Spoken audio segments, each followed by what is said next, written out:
Eu quero entrevistar agora um casal que viveu assim uma dor muito grande, mas essa dor não os parou e eles não pararam de acreditar, não param de acreditar e continuam a crer na vida. Eu quero chamar aqui então agora o Renato e a Lídia!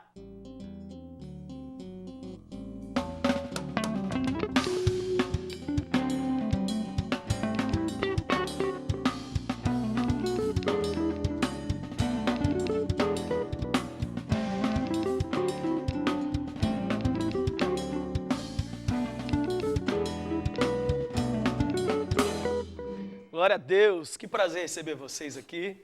Prazer é nosso. Vocês são um casal muito bonito, são casados há muito tempo? Pouco menos de 2 anos. Pouco menos de 2 anos. Ainda estão numa lua de mel ainda, porque hoje lua de mel estendeu bastante, é isso mesmo? É, isso mesmo. Tem que ser, porque casamento sem lua de mel, vai embora o mel e vai embora a lua, e aí começa a vir a frieza e o desânimo. Uma coisa que eu tenho notado é que o diabo quer fazer assim, gente casada, perdeu o fogo. E gente solteira, pegar fogo, não é verdade? Então quem não pode quer, e quem quer não pode. Não, eu nem sei o que eu estou falando mais. Eu sei que é isso aí que você não entendeu. Mas vocês então, como qualquer casal, sonharam em ter um filho, não é isso mesmo? Sim, na verdade o Miguel, ele veio numa hora assim que a gente não esperava.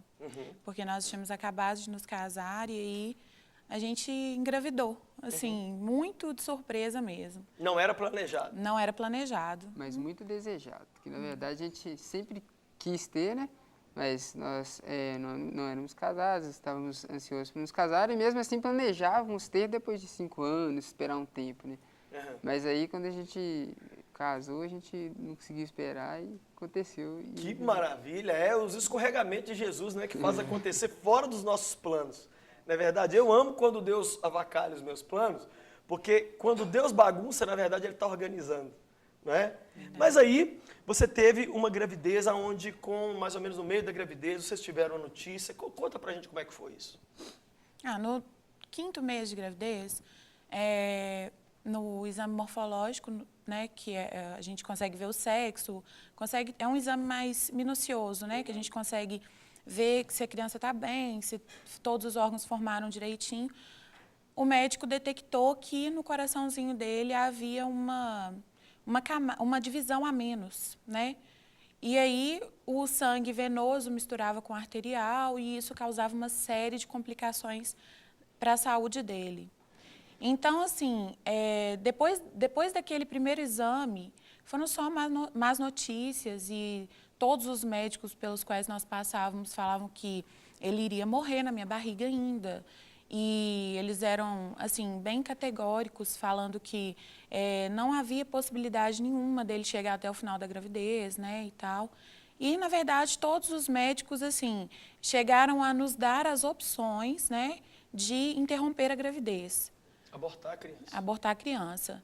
Não nos indicavam que fizesse isso porque era um processo muito doloroso, mas eles nos sugeriam isso. Devido à má formação do Miguelzinho e à impossibilidade sequer dele nascer. Exatamente. Então, As assim, palavras eram bem claras, assim? bem claras. Eles deixavam sempre muita gente a par da situação. Nenhum deles que a gente passou, eles foram, assim, lançaram alguma esperança. Eles sempre falavam, olha, realmente a situação dele não tem o que fazer, ele vai falecer. Ele pode, inclusive, você pode voltar para casa agora e na próxima consulta que a gente tiver, ele não está vivo mais. E o que essas palavras produziram em vocês dois? Na verdade, assim, foi um misto, né? Às vezes produzia fé, às vezes produzia muito desânimo. E, assim, no princípio, em mim produziu muito desânimo mesmo. Era uma coisa que, na verdade, eram situações muito novas para mim. Primeiro, o casamento, né? Desvincular dos pais, com quem eu vivi a vida inteira, depois uma gravidez e depois um problema na gravidez. Então, assim, eram situações muito novas, muito recentes. Engraçado, Lídia, que tem gente nos assistindo louca para casar e que acha que casar é fazer sexo na lua de mel, que casar não é juntar os panos, mas o casamento ele é maravilhoso, mas ele traz uma série de desafios que se a gente não tiver preparado, se a pessoa não estiver firme com o Senhor, ela pode chegar a ter saudade da vida de solteiro, não é verdade? Você está dizendo que o tanto de desafios que você viveu te chocou nesse primeiro momento. Sim. E era tudo muito recente, assim. Então, assim, ficar longe dos meus pais já era uma coisa muito nova para mim, porque vivi a vida inteira com eles. E, assim, tudo muito novo. Morar na minha própria casa, arrumar as minhas coisas Fazer sua própria sozinha, comida. cuidar de mais uma pessoa. Então, assim, A minha mulher ficou 5 anos chamando a casa da mãe dela de minha casa. É. Vamos lá em casa? Eu falava assim, e essa casa nós estamos aqui é roubada? Ela é... De quem que é? Ela é nossa, não? E eu ficava nervoso, porque para mim já era a minha casa, mas para ela não. E o que vocês pensaram na hora que surgiu a possibilidade de tirar a criança? Quando falaram isso com vocês? Olha, na verdade, assim, enquanto a minha esposa tomou aquele baque muito forte, eu posso dizer que foi a primeira vez na minha vida que eu tive fé de verdade. Que eu nasci num lar cristão, né? E sempre estive dentro da igreja. Mas, assim, eu ainda não tinha vivenciado a necessidade de um milagre. E eu sempre falava, Deus, eu quero ver um milagre, eu não quero ficar ouvindo história o resto da vida, não. E aí eu sempre ficava com isso na cabeça. E aí, dessa vez, quando aconteceu isso, na minha cabeça veio a seguinte ideia. Vou viver meu milagre agora. Pronto. E aquilo ali entrou na minha mente. A possibilidade de abortar, zero. Zero, em hipótese alguma. Nem se a minha esposa, eu sabia que ela nunca teve essa ideia também, mas nem se isso fosse uma coisa que ela quisesse, eu não permitiria de jeito nenhum, porque na minha ideia, eu ia viver o meu milagre que eu tanto sonhava. É interessante que o pastor André Valadão, ele pôs no Twitter essa semana uma frase que eu retuitei, a frase é assim, é fácil ser pró-aborto depois que você nasceu. Então, é fácil você dizer sim para o aborto depois que você não está mais ali naquela situação de ser abortado. Então, vocês defenderam o Miguel, foram até o fim. E como é que chegou a nascer, como que foi? bom, depois de muito susto, né, a gente foi, assim, vivendo um dia após o outro. Eu já não dormia mais, né, com a possibilidade dele morrer na minha barriga. Então, assim, todos os dias eu ficava prestando atenção se ele estava mexendo, né, e tal. E aí, ele foi rompendo, assim. A gente chegava no hospital para fazer os exames e os médicos falavam, olha, hoje ele está com a barriguinha inchada, olha, hoje ele está com a perninha. Até o dia que chegou a cabecinha dele a ter líquido subcutâneo. Então, assim, todos os dias, quando a gente chegava no hospital, era uma martelada na nossa cabeça. Vocês fizeram enxoval normal, tudo? Depois que a gente soube disso, eu tenho uma tendência muito grande a me desanimar diante dos desafios. Mas aí que está o papel do Renato na minha vida, assim. Ele não me deixa desistir nunca, assim. Ele está sempre me dando apoio, me jogando para frente mesmo e tal. E aí nós falamos assim, nós decidimos, nós todos, a família inteira, né, que meu pai e minha mãe também tiveram muito envolvidos nisso. Não, nós vamos continuar essa gravidez normalmente, porque se nós acreditamos num Deus de milagres, então chegou o nosso momento. Amém. E nós compramos berço, compramos enxoval, fizemos um chá de bebê, né, com todos os amigos e sabendo já de todas as possibilidades de morte do bebê. E aí, depois dessa notícia também, que nós escolhemos o nome, que a gente estava muito confuso em qual nome que seria, né? E aí foi, assim, uma batalha mesmo. Aí, quando foi no 9º mês, né, na entrada do 9º mês, 36ª semana, eu voltei ao hospital e o médico falou, olha, o líquido que estava fazendo seu bebê ficar inchadinho sumiu. Então, nós não sabemos se isso é bom ou se isso é ruim. Então, nós vamos te internar agora e aí você vai ganhar o bebê. Cesárea? Cesárea. E aí, no dia seguinte, eu me internei naquele mesmo momento e no dia seguinte eu estava muito tranquila mesmo. Não estava nem pensando na possibilidade dele morrer, alguma coisa assim. E aí, no dia seguinte, foi um acontecimento. Todos os médicos vieram conversar conosco, com a nossa família. Nasceu Miguel? Nasceu Miguel. E ele, na hora que ele deu o primeiro chorinho... E assim, na hora que a gente entrou na sala de parto, mandaram o Renato guardar a câmera, não vai tirar foto, que nós não sabemos como ele vai nascer, não sabemos se ele vai nascer deformado ou algo do tipo, ou se ele vai viver. Mandaram ele guardar a câmera e ele guardou dentro do bolso e ficou esperando.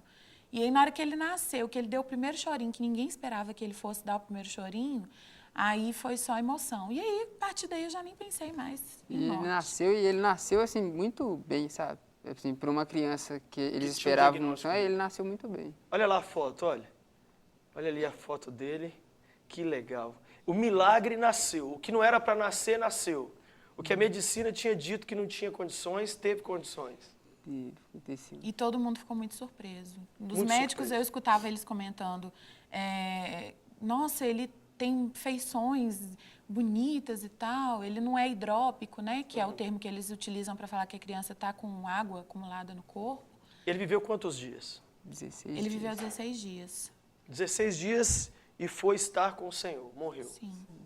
Assim, né, nos primeiros dias dele, eu podia ficar com ele de 9 da manhã às 10 da noite. Eu ficava o máximo tempo que eu conseguia ficar em pé no CTI, eu ficava com ele.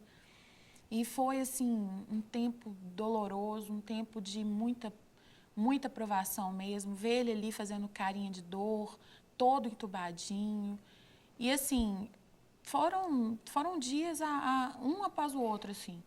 O primeiro dia que eu tive que deixar ele no hospital, o Renato até meio desesperou comigo em casa, porque eu tive uma crise muito forte, assim, de desespero por ter deixado ele lá. Era um pedaço meu, né? E, assim, depois que nós conseguimos a transferência dele para um hospital referência em cirurgias do coração aqui em Belo Horizonte, a gente só podia ver ele 1 hora por dia. Então, Meu Deus, assim, machucou mais ainda. Nossa, era uma situação realmente muito difícil. Vocês acreditam, creem, estão com fé de que vão continuar e vão dar luz e vão ser pais e vão encher esse mundo aí para Deus de louquinho por Jesus? De 2 no mínimo. 2 no mínimo? A Mel e o Gabriel. Fala o nome? Mel e Gabriel. Mel e Gabriel. Você sabe que El é o pronome usado para Deus, não é verdade? Elohim. Então, que venha essas crianças aí para abençoar o nosso mundo. Só para animar a sua fé, Lídia, eu sou o 2º filho, o meu irmão mais velho morreu no parto, e de história muito parecida com a que você está contando. A minha mãe ficou desesperada, teve depressão pós-parto muito forte, não aceitava que meu irmão tinha ido, foi uma dor muito grande para a nossa família, e o Senhor então mandou esse louco por ele no lugar, e eu profetizo na vida de vocês que o que vem por aí é alguém que vai abalar esse mundo para a glória de Deus. E esse testemunho de nem pensar no aborto, e de manter a vida, e de fazer o enxoval, é a loucura que vocês deixam para a gente aqui, o tempo inteiro crer na vida, o tempo inteiro acreditar. E eu vou então agora fazer para vocês a pergunta mais louca. Eu quero que os dois respondam, nunca é tarde para quê? Primeiro você, Renan. Para lembrar que Deus não se esquece da gente. Para lembrar que Deus não se esquece. Acho que foi a melhor até hoje, senhoras e senhores. Temos um campeão. Você, Lídia. Eu acho que nunca é tarde para acreditar, né? Que eu acho que, assim, todas as circunstâncias podem dizer que não, e realmente, às vezes, Deus pode dizer não. Mas por que parar de viver? Por que parar de acreditar? Às vezes, os sonhos de Deus e os planos dele são muito mais altos que os nossos, né? Então, a gente tem que acreditar mesmo. Que linda essa entrevista com vocês. Fiquei emocionado porque eu sou pai de 2 e vocês em breve serão também. E nós vamos trazer esses meninos aqui para mostrar para o mundo o poder de Jesus. Deus abençoe vocês demais.